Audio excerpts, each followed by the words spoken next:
కాకినాడ జిల్లాలో అదృశ్యమైన 2 ఏళ్ల చిన్నారి కేసును పోలీసులు అన్ని కోణాల్లో దర్యాప్తు చేస్తున్నారు.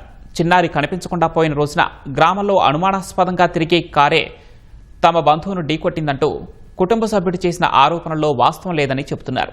సిహెచ్ అగ్రహారంలో సీసీ కెమెరాల్లో కనిపించిన కారు వివరాలను పరిశీలించి వారిని విచారించామన్నారు. గ్రామంలో శుభకార్యానికి వచ్చిన కారుగా గుర్తించామన్నారు.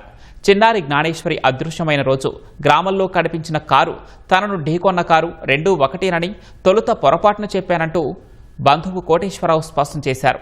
ఎవరూ ఉద్దేశపూర్వకంగా తనపై దాడి చేయలేదంటూ ప్రమాద సమయంలో కారు నెంబర్ను సరిగా గుర్తించలేకపోయానంటూ చిన్నారి బంధువు వీడియో విడుదల చేశారు. జ్ఞానేశ్వరి వాళ్ళ అమ్మగారికి నేను బాబాయిని అవుతాను.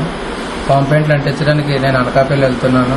వెళ్ళేటప్పుడు నన్ను ఒక కారు గుద్దేసిన తర్వాత నేను కింద పడిపోయాను. యూటర్న్ చేసుకుని వెళ్ళిపోయాడు ఆ కారు అయితే నన్ను అటాక్ చేయలేదు, నార్మల్గా యాక్సిడెంట్ అయ్యింది. నేను కంగారులో అటాక్ అని చెప్పేశాను.